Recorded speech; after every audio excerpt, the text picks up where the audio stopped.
Hi, I'm Katie Maris, author of Earning Her Business, and I am brewing solutions with these awesome guys.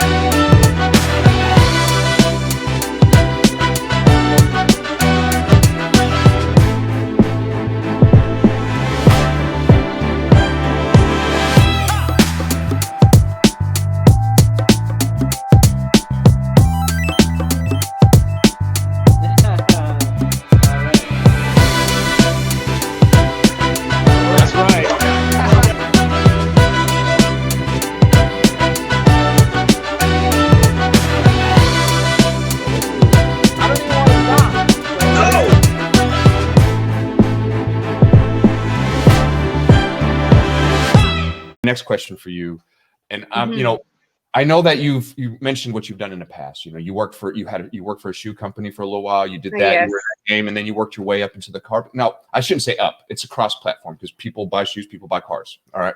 Yeah.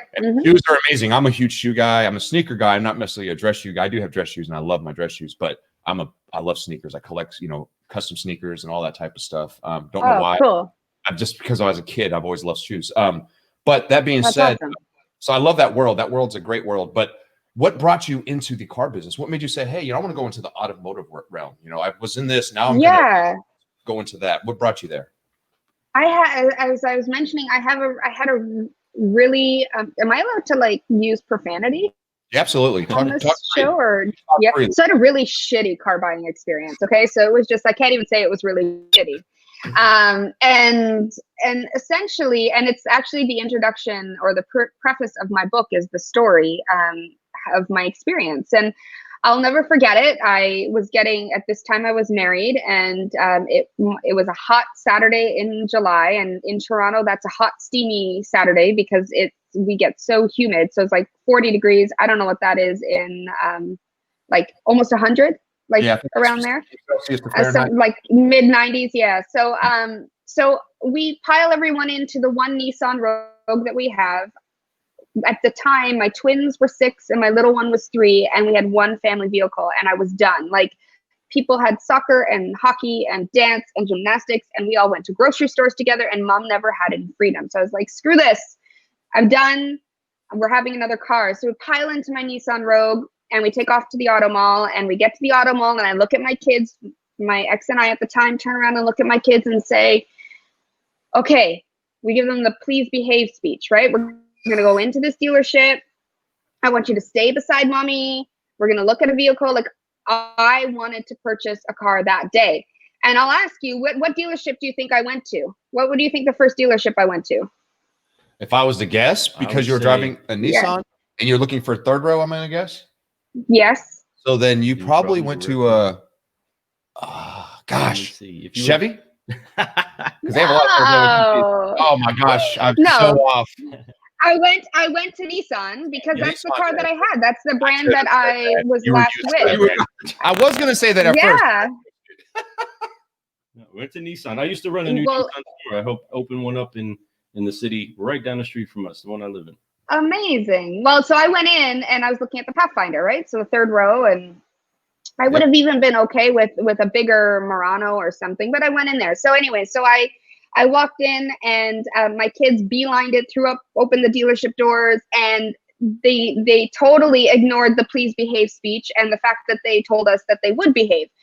And I just realized you can totally see my unmade bed in the background. Anyway, welcome to my life. So you are at a beach. You're supposed to have an unmade bed. Come on, it's all good. Don't worry about that. I didn't even notice that you did that. We're trying, oh my goodness, keeping it real. We're keeping it real. This is as real as it gets. But anyway, so I went in, and my kids, of course, bolted, and all I could hear is car doors slamming. And as a mom, my first thought is little fingers, metal doors, right? So you're super worried about that. So I'm darting around trying to rally them into one vehicle. And I could see out of the corner of my eye, my husband at the time was already being spoken to. It was 18 minutes before somebody, a young gentleman, sauntered over to me. And what I mean by sauntered, it was kind of like like a scene, like a slow motion scene in a movie where he was like, oh my goodness, I actually have to help this lady with these 3 crazy kids. And so he comes on over and he is darting his eyes between me and the vehicle my kids are in and back and forth. And he looks at me, he's like, well, what are you doing here? It's a Saturday afternoon. What do you think I'm doing here? I just wanted my kids to come into the dealership. I'm here to buy a car, which was crazy. And then the next question out of his mouth was, is your husband here? Oh no! And I was, oh no! What did the face look like? I want to see the face. What was the face? Like I was like, is this real? Is this real? And I said, well, yes, he's over there. But before I could tell him that I was purchasing the vehicle, because I actually own the Nissan Rogue and I own the next vehicle, I purchased both vehicles. Right. He cut me off and said, well, should we call him over? Oh no! Oh no! I tell you, I've been in the car sales for almost 18 years now. I learned very fast that the decision maker is never the husband. No, it's the woman. It's 99% of the time. It's the woman. Now you get, maybe if you get to that 60-year-old or older age group, maybe it's a little different. But my generation or anywhere around it, it's the woman. 100%. Well, and here's the thing. Whether she's buying it or not, she's influencing the purchase. Oh my so gosh, either way, it is the woman. But actually, women outbuy men. Women in North America buy 65% of all new vehicles. I believe so we that. actually outpurchase men. So I was purchasing this vehicle, not him, me. So I said to this sales associate that was super annoyed with me and my kids, I said, I'm actually the one purchasing the vehicle, but I won't be purchasing it from you. And I rounded my kids up. I walked out the dealership door and my husband followed me in tow. We got into the car. He didn't even say anything. He looked at me and said, okay, where to next? I visited about, 7 dealerships that day and I got roughly the same experience. So it was those experiences that after, 3-4 years of being in a single family vehicle, it was time to have another one. That made me think, first of all, this is the second largest purchase any human being is going to make in their life, other than a home. And for millennials, it's the largest because they're renting homes. So they're not really even making purchases. And so I'm like, being a brand experience expert, I get a better experience from my $200 pair of jeans that I go buy at Aritzia than I do from purchasing a vehicle. That's crazy. Right? And then I thought, but as a woman, I couldn't believe that this inequality, this gender inequality still exists.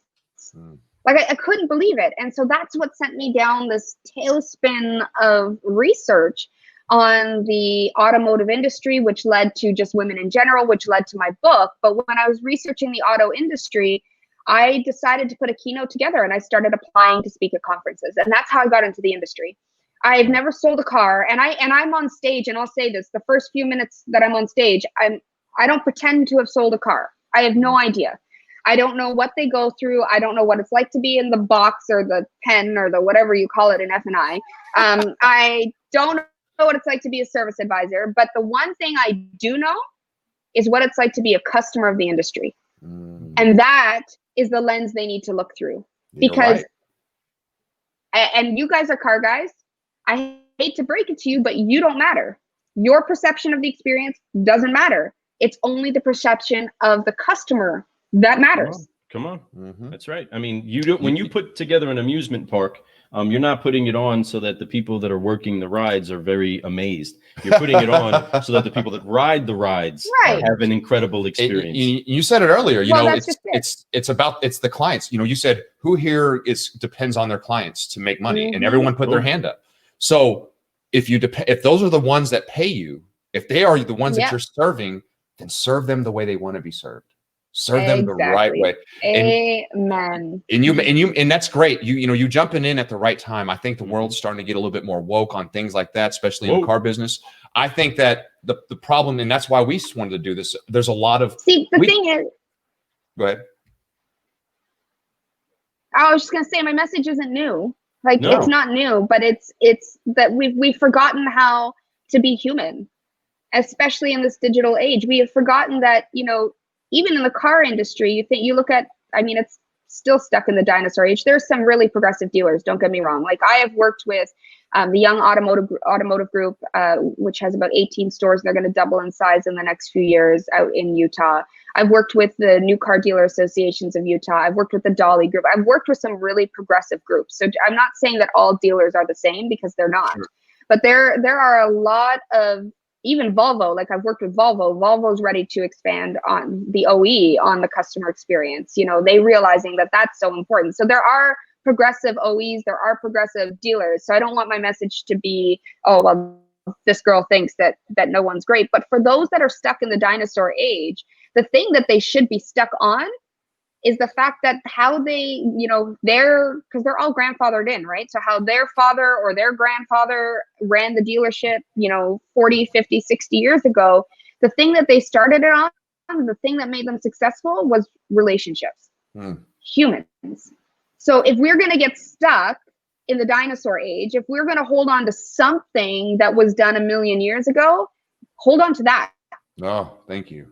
Yes. Hold on to the ability to create relationship. You look at, you know, Dale Carnegie, you look at Napoleon Hill, you look at anybody who is the originator of ideas, because we're all not the originator of ideas anymore. Nobody has anything original. No one. We steal and borrow and we reuse. Yeah. Recycle. And we change the words and we put some stories that are personal to it. And I make a living off doing that. 100%. It's your own brew. That's what it's about. Yeah. Right. But as I was saying, my message isn't any different. But if we were to go all the way back, and even back to the Bible, you know, we've been talking about from the beginning of time, the original message, if we could hang on to something, hang on to that. Because if we focus on that, then everything else will follow. Oh, like it's truly that simple. And so that is how I got into the industry, is that I saw a need for a fresh version of the message. And to bring men along. You ask, you know, who my you know, my targeted client is, or my targeted person to read my book. It's men. Mm-hmm. It's doing it in a way that makes men feel comfortable, that I'm not here to berate them or make them or sound naggy or whatever, you know, women seem to, the persona that women get, right? You're there to upgrade them. There to upgrade them. You're just trying to teach people how to earn her business, you know, and that's all it is. and it makes sense. You know, you're trying to just open up the man's eye to understand how to look through it like a woman, you know, and that's or just the person that cares. The person that cares. Person actually there you cares. go. I shouldn't say woman, but yeah, I definitely I respect that and honor that. The thing that makes me most happy. The thing that makes me most happy is, I mean, yeah, so I want businesses to have success. But when I have men who have attended a talk or have, you know, I've sent a copy of my book, or have seen me online or read any of my articles, when they come to me and they say, like, I've actually had men say, you fixed my marriage. I understand my wife better. Because of you, I get this. And these are big, I mean, like any talk or research or any workshop that I do, I literally have the phone call saying, I tried this, we're in an argument, and I tried what you said, and the argument went away. Mm-hmm. And I understand her better, and she's happier. So if I can help gentlemen happy wife, happy life, right? So if I can help them have a healthier and happier relationship, that I believe that if people are going to just try to change for business, it's going to be bullshit, excuse my language, because nothing's really going to change for good.